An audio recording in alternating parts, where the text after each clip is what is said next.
let's face it, the world is not doing so well. In fact, it has not been doing well in the past months. The pandemic continues to exist. There's a threat of another one happening with the monkeypox, and countries are suffering great economic downfalls. Inflation rates are almost at an all-time high. Goods are priced at a ridiculous value, and would you know it, Bitcoin's price is also experiencing some crashes. Amid all these, you just have to ask yourself that one question many people dread asking. Are we entering an era of depression? Thank you for watching Diversified Streams, your go-to YouTube channel for all things crypto and finance. Be sure to check out our community post about these subjects. We are curious to know your opinions on these matters.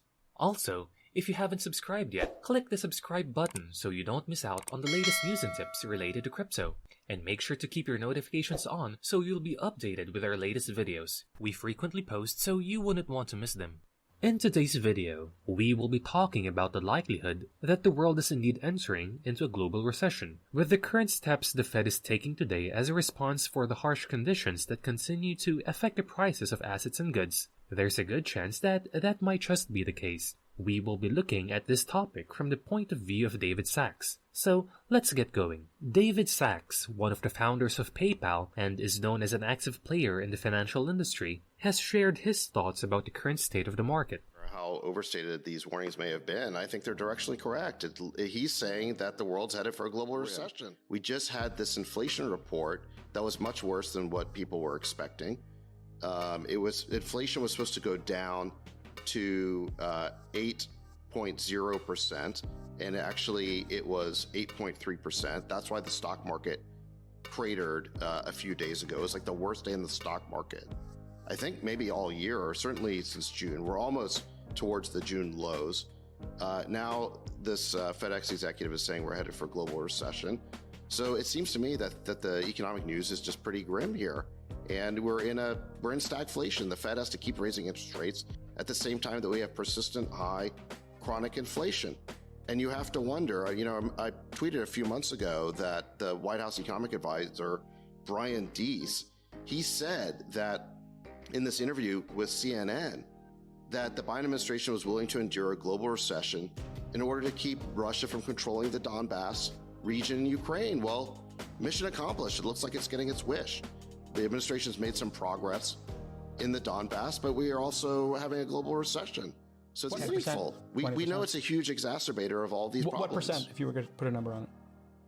Listen, I don't think the economy is going to get better with the risk of World War III hanging over our heads. How does that? Reason to not think the world is falling into an economic recession. The stock market is taking some severe blows. Inflation rates are at 8.3%, and interest rates are continuously going up. If you are not convinced that the world is economically failing, that would be more unbelievable. He also adds into the factors that play a significant role in the recession, the ongoing war between Russia and Ukraine, which the current administration also keeps tabs on. While Sachs thinks that it might not be too influential on the economy's health, there is still too much on the plate that generally, a recession is the endgame he sees. In line with this, experts believe that the most likely course of action the Fed will take is to increase interest rates by 75 basis points or go a full 100. Either way, the expected increase that they will impose will not be a deviation from the ones they have implemented thus far. People are more leaning towards the increase of 75 basis points though, and this is what Jerome Powell has also hinted recently. What is important is not the increase that is going to happen, but whether or not it will drive the behavior of the market downwards or upwards. For the meantime, we have to wait and see how the market will react to these changes, and only then can we make additional assessments. If the assumptions are to become a reality once the Fed raises the rates, we will be looking at interest rates being valued somewhere between 3 to 3.25%, and that is going to be a record-breaking high. What are your thoughts about this, everyone? Do you think that we have experienced and seen enough to characterize the current conditions as an economic recession? Let us know what you think by leaving a comment below. And while you're at it, check if you have liked this video, and if you're subscribed to our channel. If you aren't, now's the time to do so you'll be a part of our community, and we can make much more meaningful discussions. During this time, you can see that between 2001 and 2002, the interest rates went up twice as much as what we expected now, as it stood at 6%. In the recent years that followed, this rate either was maintained or fluctuated only by a little, going lower at around 5.5%. What does this tell us? Well, It is trying to tell us that while the rates we have so far are not worth celebrating, we have had so much worse a few years back just before 2010. This is only an opinion that the channel is having based on observed data, and it might be different than what you have in mind. But all of this somehow tells us that if what it takes to stabilize the economy is to heighten the interest rates a little, then it would not be too harsh of a trade-off. Again, we are by no means licensed financial advisors, and you cannot really take our word for it, but we are trying to make sense of the information that we have at hand. With this already done, let us talk about other things in the space. If you once invested in Voyager, which is now bankrupt and has unfortunately not recovered your investments yet, there might be some hope for you. Alameda will be paying Voyager $200 million worth of Bitcoin and Ethereum, and this is due to the former's outstanding loan to the latter, which is set to be returned.